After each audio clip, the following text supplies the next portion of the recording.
Hey y'all, welcome back to the Breakaway Breakdown. My name is Callie Montague, and in this episode, we get to talk to someone who, for me personally, is a hero, someone I've always looked up to just growing up, roping calves, team roping, being a young girl coming up in the rodeo scene in Texas, and someone who I think lots of people and lots of young girls in our industry definitely do look up to. On this episode, I get to talk to none other than Miss Hope Thompson, which if you don't know her resume, you definitely should. But she's a multi-time WPRA world champion. She's a PWR champion with Riley Smith and Whitney DeSalvo. So obviously that's just the two right off the top of my head. But she has a long list of accolades that follow her everywhere she goes. But in this episode, I wanted to pick her brain on she has now come off the road full time. Of course, she's still rodeoing, but she's now stepped into the Futurity scene, the horse training scene. And I think that's something that a lot of people would like to know more about. Like, what does that look like?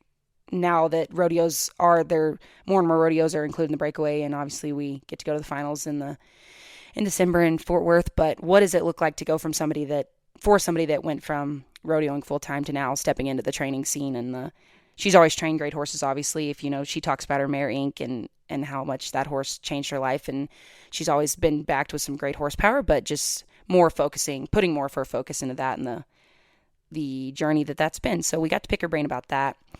I do want to give a disclaimer to our listeners that because it is June and it's rodeo time, we started this interview and she told me when we started that she's like, "Hey Cal, listen, I'm at Coleman tonight and I've got about 30 minutes. So if we can get it done by then, that's great."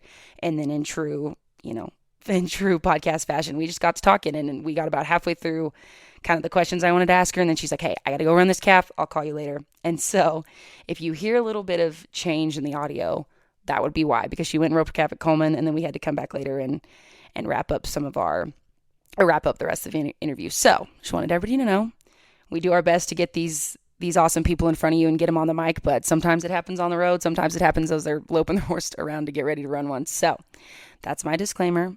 But I think everybody's really going to get something out of this. We talked about the business side. We talked about how our sponsor for this episode, which is SmartPack, how that plays into her program and the products she uses on her good ones. So I can't wait to get into it. This is a personal favorite for me because I've just adored Hope since I was 12, 13 years old and picked up a breakaway rope for the first time. And so I personally loved it. So I can't wait to get into it, and let's get started. This episode of the Breakaway Breakdown is brought to you by SmartPack and Colicare, an innovative approach to hindgut health and colic prevention. Designed with research-backed ingredients and a unique support program, Colicare helps protect what matters most, your horse's health. Learn more at smartequine.com.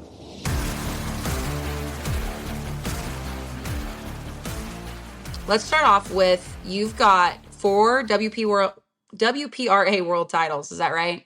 Yes. Perfect. So, what are some of the wins over the years that really meant a lot to you, just for some background stuff? Well, I mean, all the way go back to the college finals. I think that's something that, obviously I will always remember. That was that was my first big win. Mm-hmm. And then that year, moving on, my first invite into the Wendy Ryan. It was invitational back then, and I'd been wanting an invitation, finally got one, and I won. I set an arena record in the outdoor there, and then won that. Nice. And so then, yeah, I think you go on, and obviously the WPRA World Championships, in the breakaway, and then I always just roped calves, and so then to get some in the heading was super special, adding an event. But then my all-around wins, probably being able to have a trophy or whatever, being able to have an award for doing something in multiple events is always super special. And that's what I've always said. I don't care what I'm roping, if I'm roping steers or roping calves, I just love to rope. And and so I'm passionate about all of it. And so to have an award, I won the all around in the WPRA, but then I also won it with it was the WRWC, which is now PWR. Right. Winning it there, not to mention, the money, but the same thing, just to have something that says all around cowgirl on it, it's probably the most special win for me. For sure. And probably something that you maybe didn't always think was possible either, just with, I know you rode calves for forever, but like that's not something you talk about all around cowboys all the time. We always hear Yep. about that. And so the fact that Yep. that's even a thing now is pretty special, I'm sure. Yeah, it's awesome. And you didn't think it was a thing. You know, the calf roping kind of there for a little, the breakaway roping there for a little bit kind of faded,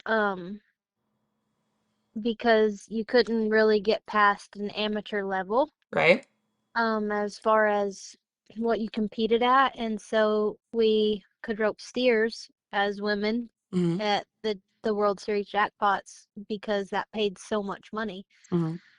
So it kind of flip-flopped, and then here comes the breakaway back, people stepping up and the opportunities, and then, like you said, for associations to recognize the all around in women's events. It's something you dang sure didn't see coming. So um, it does. It makes it fun and special and dang sure memorable and rewarding. Yeah, absolutely.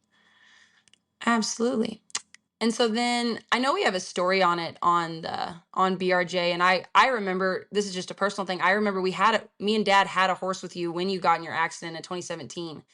And I remember that and being like, "Oh my God," like it was just traumatizing. I know, just hearing about it, let alone being there, but kind of, you don't have to tell me the whole story on what the comeback was like, but did that alter your game at all once you fully healed? Obviously, I know the physical aspect of it, but did anything like permanently change about your roping after that accident?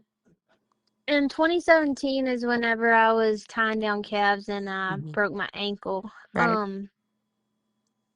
At the time, nothing other than, a perspective of this is what I do for a living, and I'm hurt now. What do I do? Right. And as you get older, like when you're younger, you never think of that, you just don't think those things are gonna happen. And so I think that put it into perspective, as far as making this a career. Hmm. Um, Outside of me competing and training horses, but like getting to do the schools and people wanting my horses, and even as far as into, I mean, we'll get into it, but even as far as into the breeding, Hmm. because of a very special horse that I've trained and own, and being a mare and people wanting to buy embryos, like this, that's a whole new game for me. Right. So the injury did put things into perspective, as how to, when things like that happen, what do we do next? But I tell you, the injury in 24 when the barrier caught my horse in California, Hmm. that one, and I don't know if it was just again an age thing. That one changed me. Really. Um, I don't know, like just watching that back and how quickly like that literally could have ended my life. Hmm.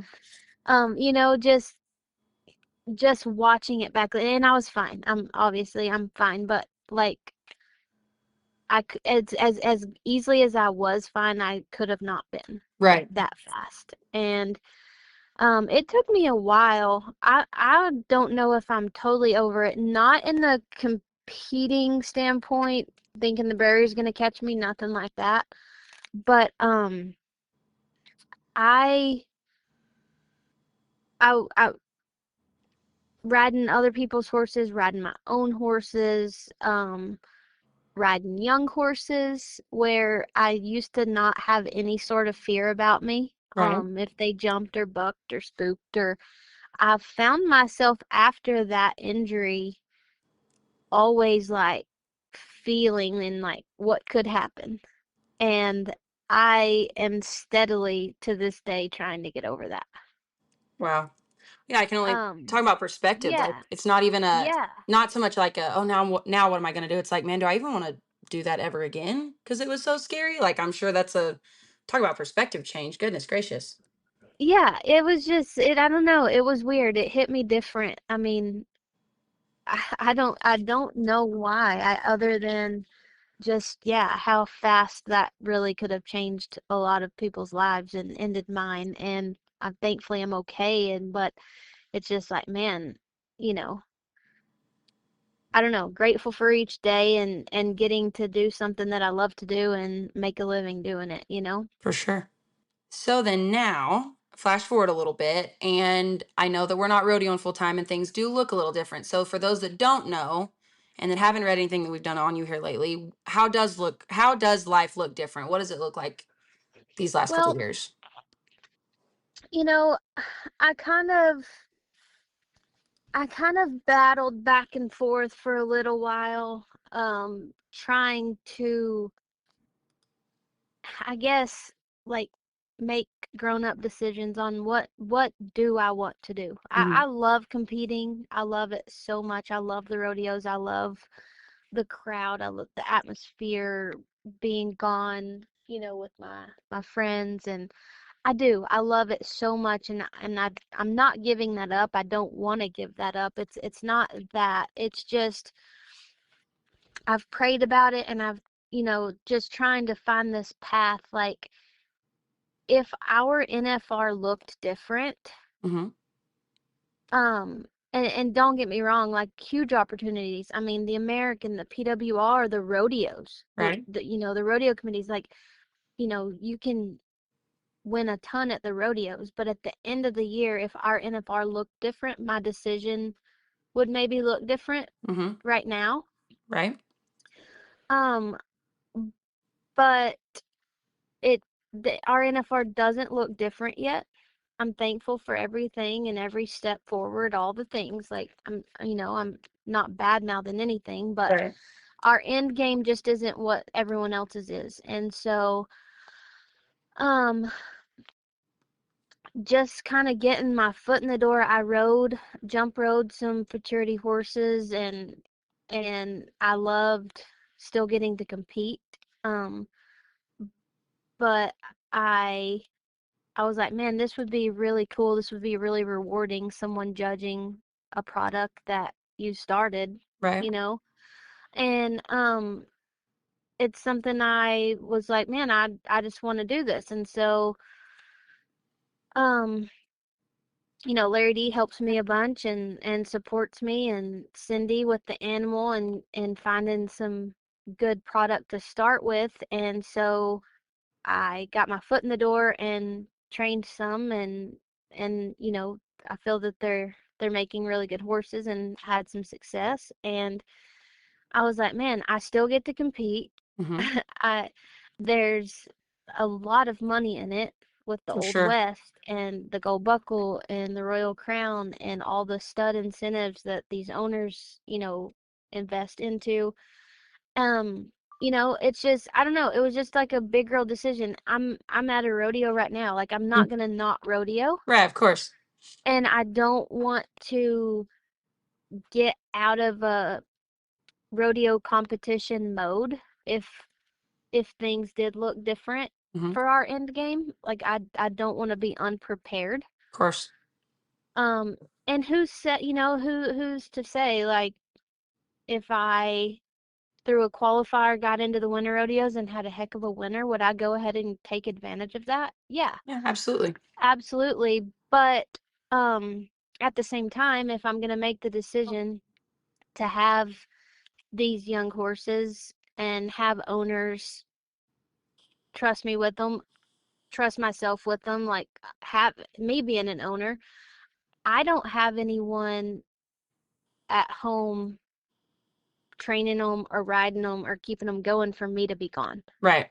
So that's where my decision came in. It's like, if I'm gonna do this, I'm gonna I'm gonna full-fledged do this. Like, I'm gonna go to the rodeos that I can go to, but I can't just leave 3 and 4 and 5-year-olds at home and then tell someone, "Hey, just meet me here and let me show them." Like, I'm gonna do the hard stuff. I'm going to do what it takes. I don't have anyone at home doing that for me. I mean, if it were different, Yeah, and you had that, which is an awesome thing, um, to where you had a partner in them that could ride them or would ride them, and you just showed them that, you know, have my cake and eat it too, but that's not what it is.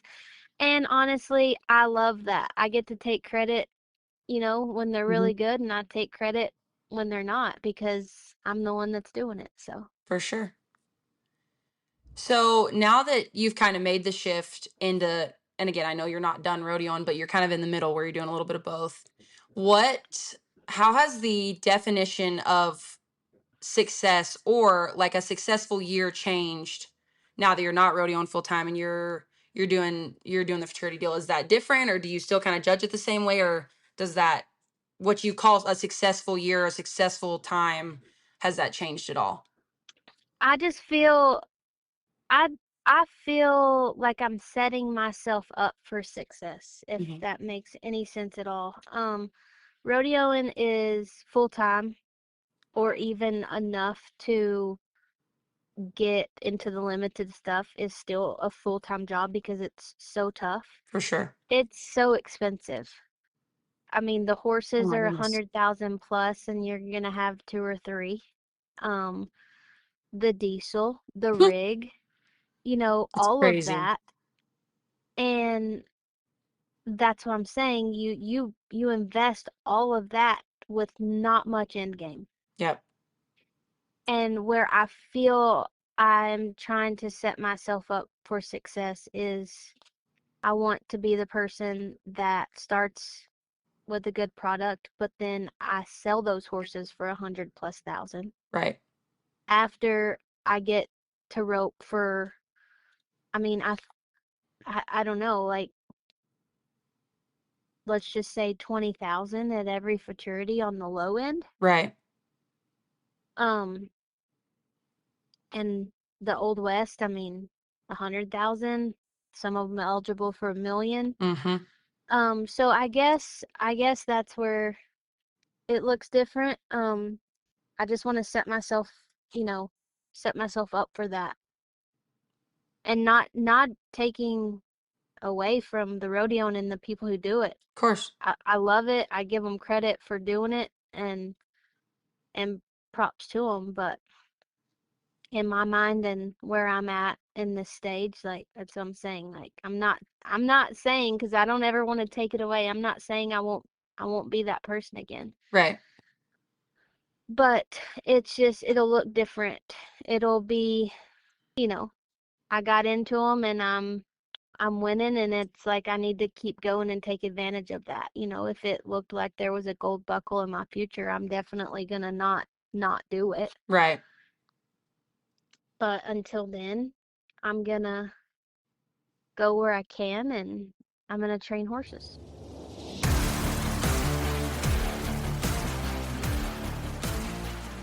Colic is one of the leading causes of emergency vet visits and is something every horse owner worries about. That's why SmartPack developed Colic Care, a comprehensive approach to hindgut health and colic prevention. Colic Care combines targeted digestive support with a program designed to help you stay ahead of potential issues, not just react to them. It's built on research, formulated to support a healthy gut environment, and backed by a unique benefit. Eligible horses enrolled in the program may receive up to $15,000 in colic surgery reimbursement. Whether you're hauling, training hard, or just managing day-to-day stressors, your horse's digestive system is constantly under pressure. Colic Care is designed to help you manage those risks with confidence. Visit smartequine.com to learn more about how Colic Care can support your horse's long-term health. Now let's get back into the episode.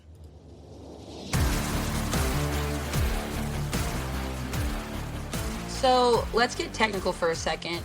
If there may not be an answer to this question, but if anything, what do you change technically about your roping between the one headers slash going at them at rodeos versus when you've got a horse at the futurity, or does it maybe depend on the horse? Is there anything you change about your roping between those two setups? I've I've done it in the right way and the wrong way, and I feel like um I've I just tell myself a really good roper can train a really good horse. Okay. And what I mean by that is, you know, I've made mistakes trying to train my horse instead of rope on my horse. Hmm. And I just feel that, I mean, technically, the game is the game. Am I saying that on my 4-year-old that I'm gonna have to go out there and be 1-7? No. Right. But all it is a few more swings if need be. Hmm.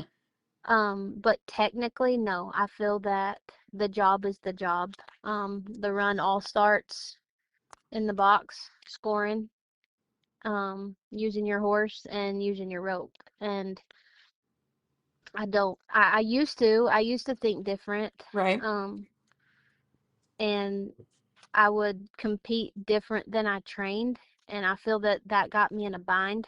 Hmm. I feel that we should always compete when we train. I do. I feel that a great roper trains a great horse. Right. Right. And also that keeps the pipeline for, we talked about this when we talked about Gucci, which is like the pipeline between these futurity horses going and becoming hopefully rodeo horses or successful jackpot horses, whatever the goal may be. If they've already been competed on as if that's what they Hmm. were going to go do, that maybe makes that little easier. I'm asking, like, I'm sure that's Yeah. part of the goal.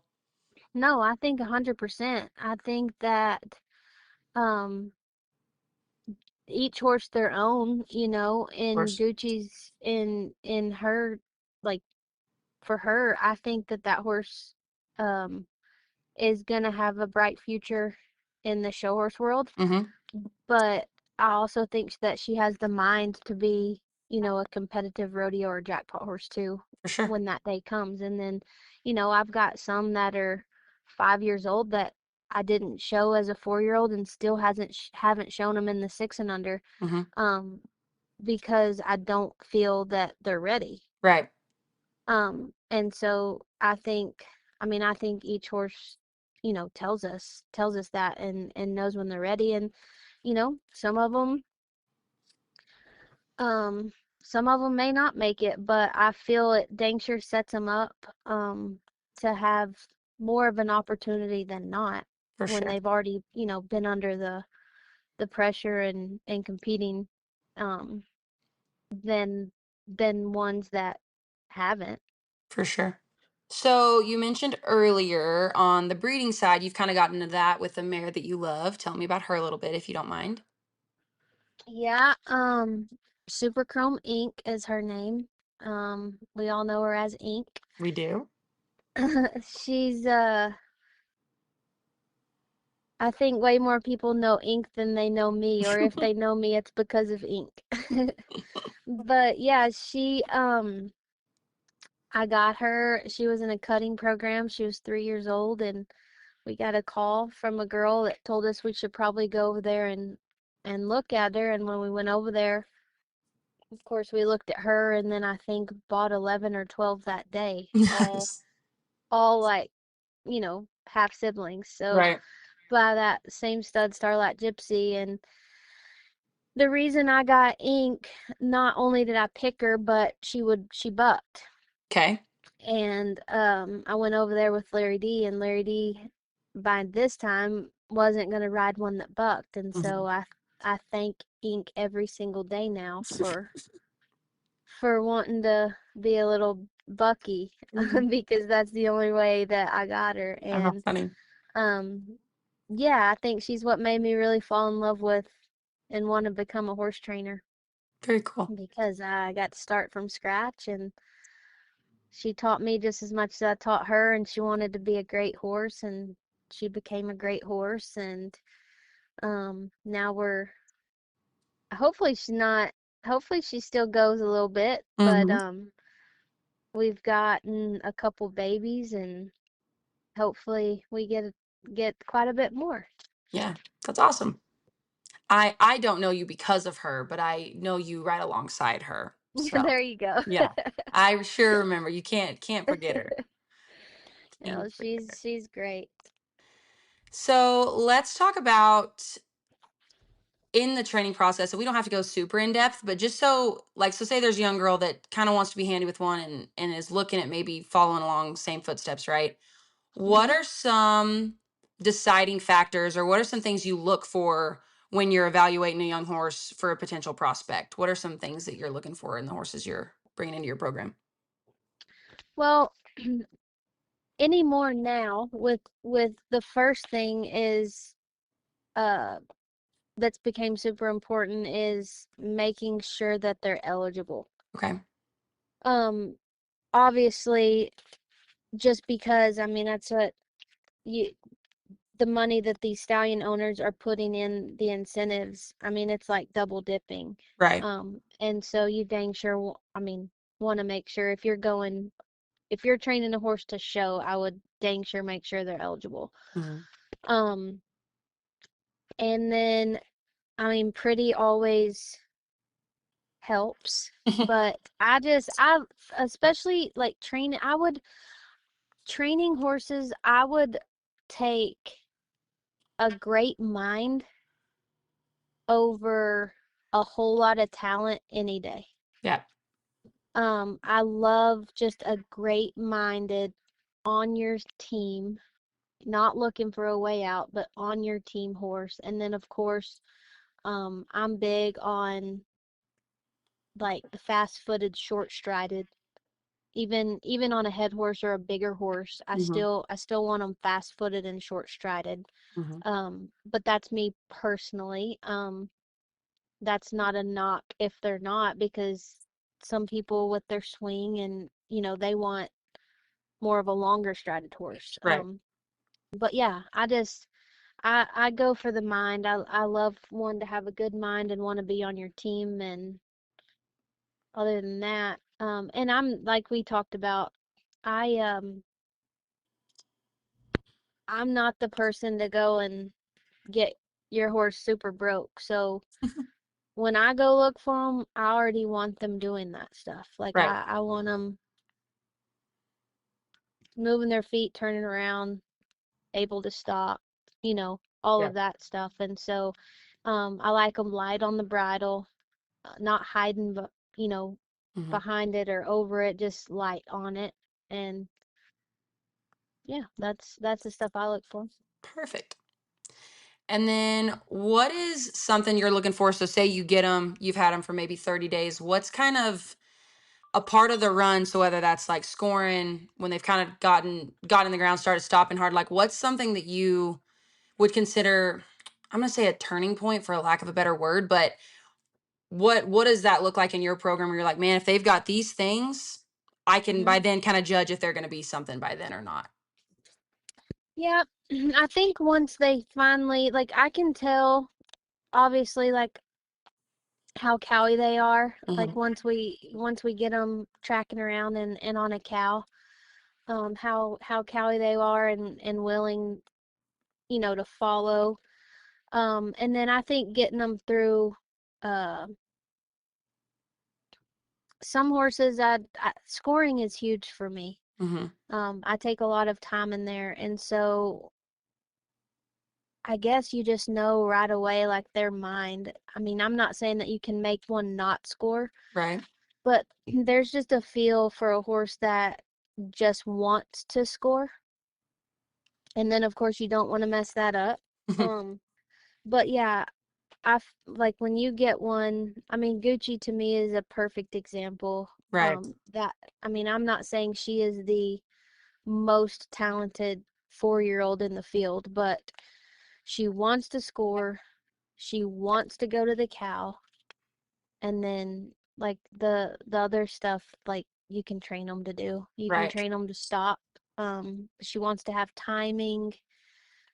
So I don't know. Just I think once you feel that they're on your team, you can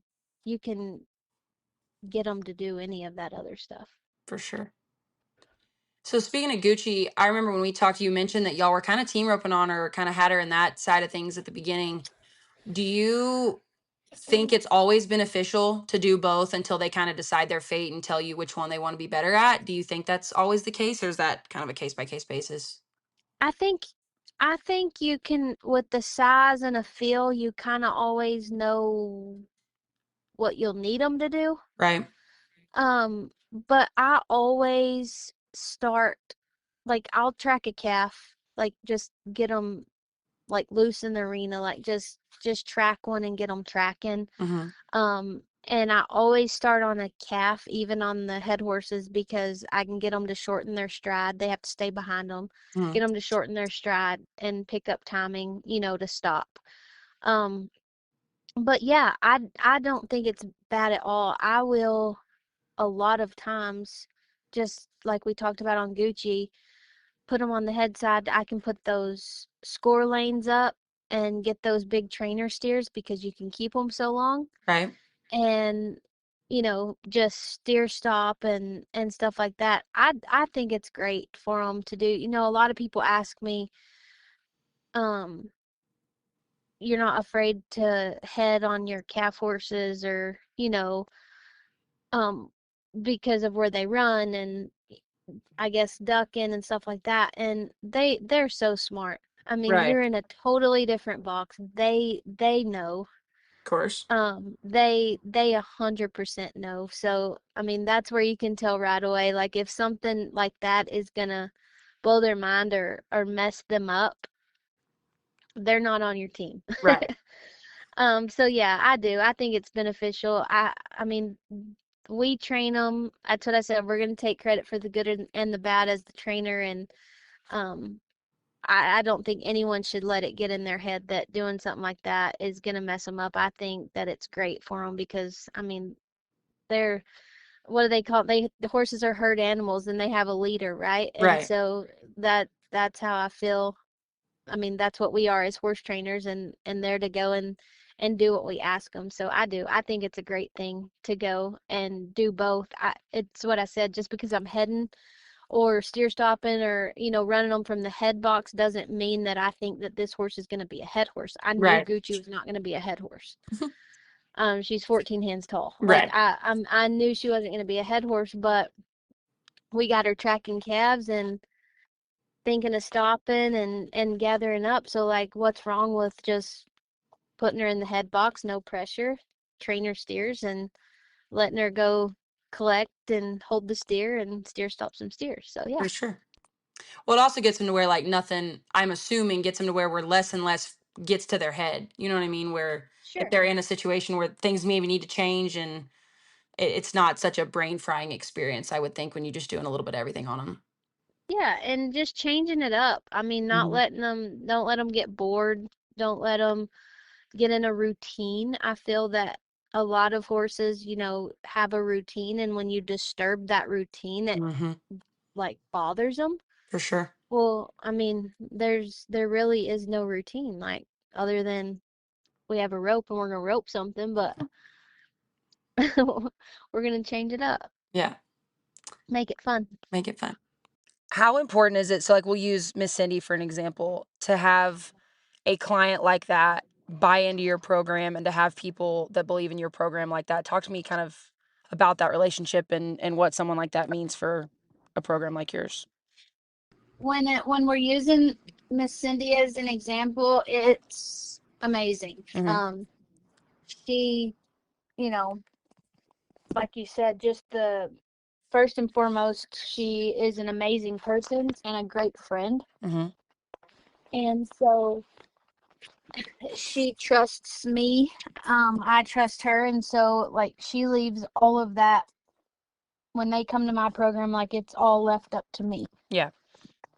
Um, I haven't, I mean, growing up, or not growing up, like, getting into it, like, I did ride some outside horses to help, support my dream and pay my way. And then I realized, you know, it it wasn't the way I wanted to take it. Hmm.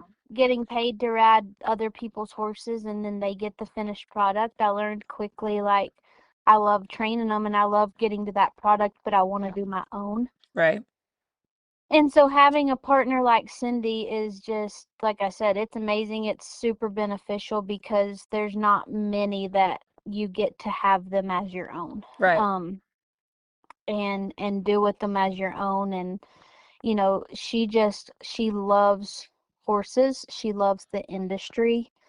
She loves, the people that do her a good job. Mm-hmm. And so yeah, it's just a great working relationship when you have a partner like that. For sure. And so then have you ever had or had to have a conversation with a client that like, man, maybe their horse isn't going, you've done what you can, and maybe that just whatever you're wanting to do isn't for them. Have you ever had to have like a hard conversation like that? And if you have, how do you handle that? I'm sure that's kind of like that can be a little awkward, I'm assuming. So what have you ever had to do anything like that? Yeah, I've had to I've had it both ways. I've had it um, thinking that the horse maybe didn't have enough talent or wasn't going to be something, and we've had those conversations and in this particular case, they've wanted to go on and just see Hmm. and take that chance. And um it's honestly, it's worked out Right. most times more than not. I mean, there's dang sure been some times where it's been an awkward conversation because um it's just not like when I get a horse that it's just not their thing, Hmm. and it puts me in a bad situation, in a vulnerable situation of getting hurt or something like that. Right, And right. so it's just a non-negotiable for me. Like I'm gonna be done Yeah, because it's my livelihood. And so those are awkward, but I mean, knock on wood, I haven't had anyone that's wanted me in that situation, or wanted the horse in that situation, and you go on and they take them and they go a different direction. yeah, of um but yeah, it's awkward because you want to do everything that you can to get a good product for a customer. course. But at like I said, at the same time, I mean, they want what's best for the horse and you, and it in most cases it's always just worked out. Perfect. So then, last question, in your opinion, what matters more in building a reputation as a trainer? Do you think it's success? Do you think it's word of mouth? Or do you think it's social media and kind of the publicity of it all? What do you think is the most important to building a good business like that? I think all of it. Yeah. um I mean, the success is going to speak for itself, Hmm. so anytime we can do our part in the training and either send the horses off to win or win on them, yeah, that speaks for itself. But word of mouth is huge, in my opinion. That can help you get started. That can, you know I mean, winning is hard. You're not not everybody just wins all the time, but when you have word of mouth and a good reputation, and people spreading that, of course that helps. And then anything you can do on social media now, Yeah. to reach outside of the box, also a huge advantage. So, and each their own is important, for us as well. Like, we want a good reputation, we want a good finished product, we want people to say good things, and we want to win. And we want to share that. So I think they're all super important. So, since SmartPack is gracefully bringing us this episode, tell me about your partnership with them and what is in your Smart Packs for your horses right now. When SmartPack reached out, I was super excited because, you know, supplements are important, but I don't love just giving my horses a bunch of stuff that I don't know if they need it or not. Right. So, number one, them having enough product um, for each individual thing, and every horse having their own regimen Hmm. is something that you don't find very much in the supplement department. So being able to, talk to a consultant, tell them they look at your horse, tell them what you feel with your horse, going through your horse, head to toe, and getting a supplement that reaches each one of those things. And every horse is different. Perfect. And then also, uh, how they package them. I mean, for someone that's traveling, it is super handy. Every single horse, like I said, has their own mixture of supplements. They come in little trays that are sealed up and have their names on them. So it makes it super handy, not only at home, but traveling. For You sure. just grab the one with their name on it. All their supplements are in their tray and dump them right into their feed. It makes it super, super handy. Perfect. Yeah, I'm sure it does. When there's already so much going on, you don't also need to worry about portioning out perfect ingredients to Yeah, dump into a mix. and Yeah, and everyone has been so awesome to work with. I mean, if you need them, if you're out on the road and you run out, they can ship them right where you go. You're on a monthly schedule, so they just ship to wherever you are, and then you just refill your little box drawers that they send you. Like it really is handy. I was super excited when SmartPack reached out. that's awesome. And I know that, I have a breakaway horse dreamer that he was a reiner, so he was always under lights, and so when he, came to me, we disturbed that a tick, and so he's always shed it off funny and had a dull coat, and so, I mean, from joint to gut to coat to feet, Hmm. there's a supplement that for everything. Perfect. Perfect, ma'am. Well, that is awesome. Thank you for. Sorry, y'all had to drive all night and you had to wake up and talk to me, but I No, sure it's no appreciate worries at you. all. Yeah, no. Sure appreciate you. Okay. Well, luck out there. Okay. Thank you.